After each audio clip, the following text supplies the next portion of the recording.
At 2 a.m., the flashlight beam moves across the marble floor of the Met like a narrow strip of permission. The danger is not a thief, not an alarm, not some dramatic shadow stepping out from behind a column. The danger is what happens when a man stands too long in silence and starts to feel the weight of everything that came before him. Most people think distraction is a small weakness. It is not. Distraction is how the mind avoids rooms that are too honest. The night guard stops before a centuries-old statue, his shoes planted on polished stone, his hand steady around the flashlight. Around him, the museum is enormous and almost breathing. No crowd. No camera flashes. No voices explaining what matters. Just the echo of a single heartbeat moving through the hall, and the heavy weight of dead empires pressing down without saying a word. What do you do when history does not inspire you, but judges you?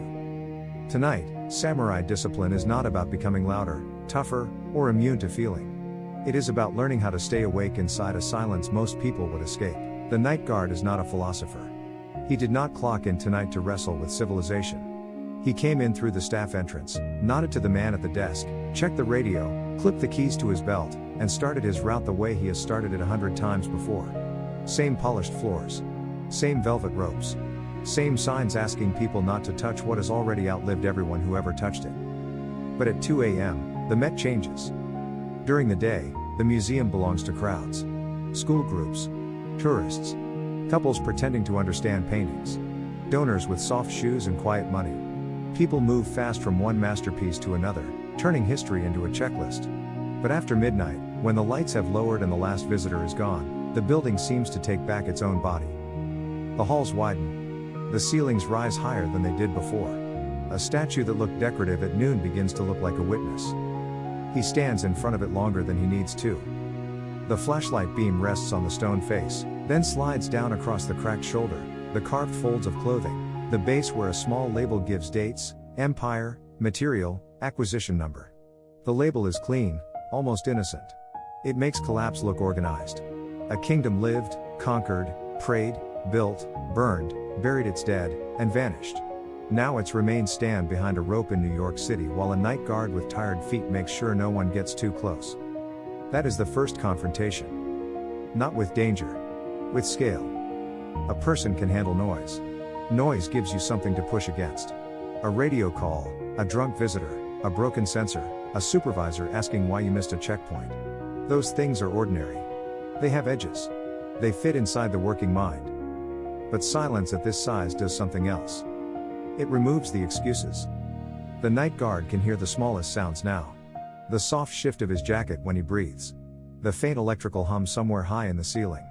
The tiny click of his thumb adjusting the flashlight. And underneath it all, or maybe inside it, the echo of a single heartbeat in the hall. His own, probably. But in that space, at that hour, it does not feel like it belongs only to him. It feels older. The heavy weight of dead empires is not dramatic at first. It does not arrive like thunder. It arrives as a pressure behind the ribs, a dull question with no polite answer. What remains? The statue does not move, and still it makes him feel inspected. Not accused exactly. More like measured. Here is what people built when they believed their names would last. Here is what they protected. Here is what they killed for, prayed over, taxed, carved, carried, guarded, buried, stole, recovered, catalogued. Here is the stone after the flag is gone. His hand tightens around the flashlight. That is his first small failure. Nobody would notice it. There is no camera zooming in for confession. But the body always tells the truth before the mouth has time to clean it up. His grip tightens because something in him wants to reduce the room. He wants to turn the statue back into an object, the hall back into a hallway, the shift back into hours on a timesheet. He wants the world to be smaller than it is. Most people do the same thing in their own museums. They stand before something that reminds them how brief they are, and they reach for noise. A phone. A joke. A complaint. A task that did not need doing. Anything to keep from feeling the size of the room. The night guard has his own versions. In his locker, there is a phone he checked too many times before the shift began. A message he has not answered. A bill folded behind his ID. A half-finished coffee gone bitter in a paper cup. Nothing tragic. Nothing cinematic. Just the small modern evidence of a man trying to stay ahead of life while knowing life is larger than his control. And now this statue stands there, cold and patient, making all of that feel both tiny and unbearably real. This is where Zanshin becomes more than awareness. Zanshin is not staring harder. It is not becoming suspicious of every shadow. It is the discipline of remaining fully present when the mind wants to drift, shrink, or escape. In this cluster of still observation, the test is almost cruel because nothing obvious happens. No emergency rescues him from himself. No noise gives him permission to become busy. The training is the quiet itself. He looks at the statue, and his mind begins its old work. It tries to compare. Those people built empires. He walks a route with a flashlight. It tries to dismiss. Dead stone. Old money. Rich people's history behind glass. It tries to escape. Check the next gallery. Move on. Keep the body busy enough that the thought cannot land. None of these reactions are evil. They are human. The mind protects itself from scale by becoming shallow. It would rather feel annoyed than humbled. It would rather judge the room than be changed by it. It would rather call something pointless than admit it does not know how to stand before it. The flashlight beam trembles once, almost too slightly to see. He notices. That noticing matters. Not because it fixes him. Not because it turns him into some calm, untouchable figure in a black uniform. It matters because the first act of discipline is often just catching the exact moment when you begin to leave yourself. His eyes had gone past the statue without seeing it. His hand had tightened without permission. His chest had shortened around the breath. His thoughts had started building a private exit. The body was still in the hall, but the mind was already trying to walk away. A careless guard would keep moving, not careless in the professional sense. He might still complete the route, check the doors, scan the corners, report nothing unusual. On paper, he would do the job. But inwardly, he would miss the test. He would pass the statue as if guarding history meant only protecting it from other people. A disciplined guard understands the harder truth. Sometimes guarding history means protecting your attention from your own escape. He shifts his stance. Not much. Just enough to feel both feet under him. The polished stone under his soles. The radio at his shoulder. The cool cylinder of the flashlight in his palm. He lets the beam settle, not wander. The statue's face comes into focus again, not as an idea, not as a symbol he has to conquer, but as a physical thing in front of him. Stone. Shadow. Carved eyelids. A broken hand. Dust caught along the base. The room does not become comforting. It becomes specific. That is the quiet power of Zanshin. It does not save you by making life smaller. It saves you by making the present sharper. When the whole weight of dead empires presses down, the undisciplined mind tries to answer with some grand conclusion. What is the meaning of legacy? What is the point of work? Who will remember me? But the trained mind comes back to what can be honored now. The next breath. The beam of light. The object in front of him. The responsibility in his hand. The guard is not there to solve history. He is there to stand correctly inside it. And that is harder than it sounds. Because the heavy weight of dead empires has a way of humiliating ordinary life. It whispers that small duties are meaningless. That a night shift is nothing. That a man with keys and a radio cannot matter beside marble, conquest, and centuries. It makes the present feel like a cheap room built against a cathedral wall. But that whisper is false. Not loud false. Not stupid false. Dangerous false. Empires fall partly because people stop honoring the small duties that hold life together. A door left unwatched. A record falsified. A craft rushed. A promise treated as paperwork. A sacred object handled like inventory. Collapse does not always begin with invasion. Sometimes it begins when attention becomes casual. The night guard does not need to become important. That is the ego's answer to feeling small. He needs to become exact. Exact in how he sees. Exact in how he walks. Exact in how he refuses to let silence turn into numbness. Exact in how he lets the statue remain heavy without making that heaviness about himself. He lifts the flashlight slightly, and the beam climbs from the base to the statue's face again. For a second, the hall feels less like a museum and more like a question being held open. Can you stand before what outlasts you without becoming bitter? Can you serve something you do not own? Can you guard what remains without pretending you are above what vanished? The night guard does not answer out loud. He would feel foolish if anyone saw him. But his body answers a little. His shoulders lower. His breathing lengthens. His hand loosens on the flashlight without letting it droop. The beam becomes steadier. Nothing has changed in the room. That is what makes it honest. The statue is still centuries old. The empires are still dead. The hall is still too large for one man's thoughts. His messages are still waiting in the locker, the bill still folded, the coffee still cold. But the guard has stopped using smallness as an excuse to disappear. He remains. Not dramatically. Not perfectly. Just enough.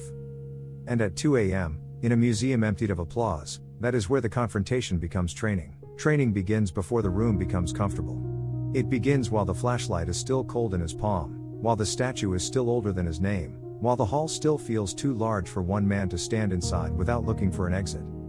The night guard does not defeat that weight by thinking bigger thoughts. That is where people make the mistake. They feel small, so they reach for a grand idea. Legacy. Purpose. Mortality. Meaning. They try to climb above the pressure with language, and for a few seconds it almost works. A clean sentence can feel like control. A strong belief can feel like shelter. But at 2 a.m., in a museum emptied of voices, the mind cannot be rescued by slogans. The body must be brought back first. So he starts there.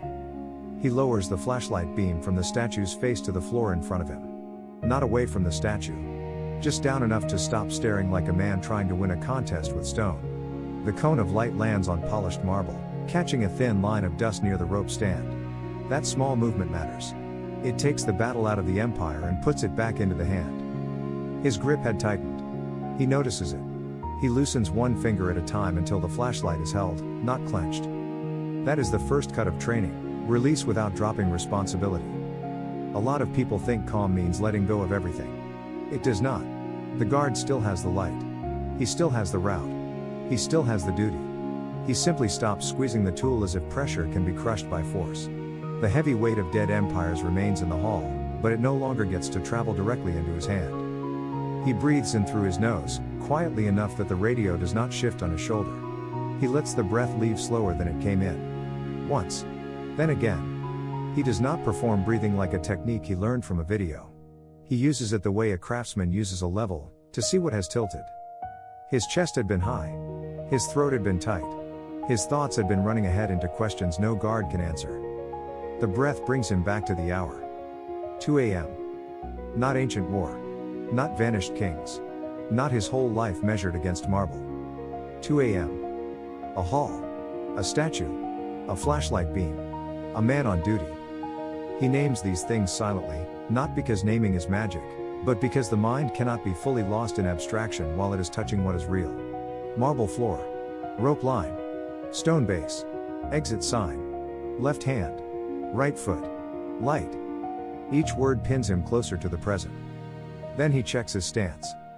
His weight has drifted to one leg, the lazy posture of a man waiting for time to pass. He adjusts without drama. Both feet under him. Knees not locked. Shoulders low. Head level. It is such a small correction that nobody would call it transformation. But in the discipline of still observation, posture is not decoration. Posture tells the mind what kind of person is standing here. He stays for the 5 breaths.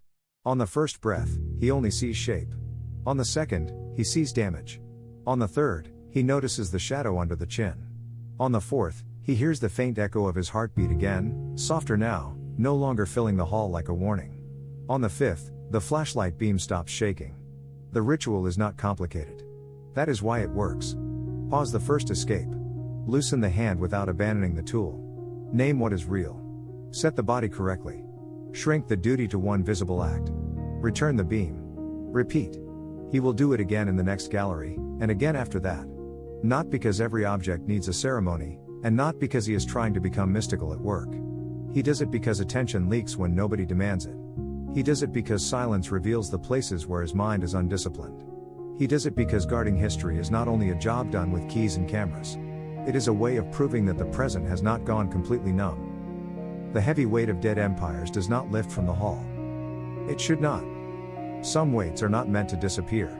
They are meant to teach proportion. The guard cannot carry the whole past. He cannot redeem the ambitions of kings or restore the names lost behind every artifact. He cannot make his own life permanent by standing in front of something ancient. But he can refuse to become careless in its presence. He can keep the light steady. He can walk the route without rushing through the parts that make him uncomfortable. He can let the old stone remind him that even small duties become sacred when they are performed with full attention. At the far end of the hall, the beam touches another doorway. The next gallery waits in darkness. He turns toward it, not escaping now, not hiding inside movement, but carrying the stillness with him. The statue remains behind him. The flashlight remains in his hand. And for the first time that night, the silence feels less like judgment and more like training. By the time he reaches the next gallery, the museum has not become kinder. The air is still cool. The ceiling still disappears into shadow. The old things still wait in their cases with the patience of objects that have survived more ambition than any living person in the room. Nothing has softened itself for him. The Met at 2 a.m. does not offer comfort. It offers space, and space can feel almost merciless when a man has been avoiding his own thoughts all week. But his pace has changed. Earlier, he moved like someone trying to finish the route without letting the route touch him. Now each step has a little more weight in it. Not slower for the sake of being slow. Not ceremonial in a fake way. Just less divided. His body is in the same place as his attention. The flashlight beam enters the next room before he does. It moves along a glass case, catches the edge of a bronze object, passes over a small plaque, then settles near the corner where darkness collects under the molding. He checks it carefully. No drama. No discovery. Just the quiet work of seeing what is there. That is the transformation, and it is easy to miss because it does not announce itself. He is still a night guard with tired feet. His phone is still in the locker. The unanswered message has not answered itself. The folded bill has not vanished. The empires are still dead. The statue behind him is still standing in the other hall, carrying its broken hand and its old silence without needing his permission. But the weight no longer makes him smaller. Before, the heavy weight of dead empires pressed on him like proof that his life was thin. Now it feels different. Still heavy, still uncomfortable, but no longer humiliating. It has become a kind of weather in the room. Something he must feel, respect, and move through without turning it into a private defeat. He stops beside another doorway and listens. There it is again, the echo of a single heartbeat in the hall. Maybe his own. Maybe the building throwing sound back at him in a way that makes loneliness feel ancient. Earlier, that sound made the silence seem alive with judgment. Now he hears it as a measure. A reminder that he is not made of stone. A reminder that the living are responsible for how they stand among what remains. The radio on his shoulder gives a small burst of static. He answers softly, confirms his checkpoint, and the ordinary sound brings the museum back into the present. Not ancient. Not grand. A man at work. A shift still moving. A route still unfinished. That matters. Because real discipline never removes you from ordinary life. It returns you to it with cleaner hands. He rounds back toward the statue. The same hall opens in front of him again, wide and pale under the low night lighting. The same statue waits at the far end. But now the scene that felt like a courtroom feels more like a post. A place where he is assigned to remain awake. A place that does not need him to be impressive, only faithful. The flashlight beam finds the marble floor first. This time, it does not sweep nervously. It travels with care, crossing the polished stone, rising along the base, touching the label, then climbing to the broken hand. He notices the missing fingers again. Earlier, they made survival feel damaged. Now they make it feel honest. Nothing old is clean. Nothing that lasts comes through history untouched. And maybe the guard needed to see that. Not as an excuse for his own weariness, but as a correction to his pride. He had been standing in front of dead empires as if they were judging him for being temporary. But the statue is temporary too. The museum is temporary. The city outside, sleeping and flashing and grinding through another night, is temporary. The only question is not whether something lasts forever. The question is whether it was guarded while it was in your hands. His thumb rests along the side of the flashlight. Not clenched now. Not loose either. The beam stays steady on the stone. There is a different kind of humility in it, but it is not humiliation. Humiliation bends the head and makes the person disappear. Humility lets the person stand where he belongs. A guard does not own the museum. He does not own the statue. He does not own history. But for this hour, in this hall, he has been trusted with the space between harm and preservation. That space is narrow. Sometimes it is only the width of a flashlight beam. He thinks about the people who passed through here earlier in the day, half looking, half rushing, photographing what they barely saw. He does not judge them. He has lived that way too. Moving through rooms without entering them. Holding responsibilities while secretly resenting their weight. Letting important things become background because the mind wants entertainment more than reverence. The shame of that does not crush him now. It instructs him. He shifts the beam toward the statue's face and lets it rest there for one breath. Then he lowers it, respectful, and checks the rope again. The duty remains practical. That is what keeps it clean. He is not here to worship the past. He is here to guard it. He is here to notice the small displacement, the careless touch, the door left wrong, the silence that changes shape when something is out of place. Zanshin is not a mood. It is what his attention does when no one is rewarding it. The old shadow tries once more to enter. The heavy thought. The dead empires. The suggestion that everything ends, so why be exact? Why care about a rope line? Why steady a beam? Why honor a room when the world outside will forget your name? He feels that question land. He does not pretend it is stupid. A serious shadow deserves a serious answer.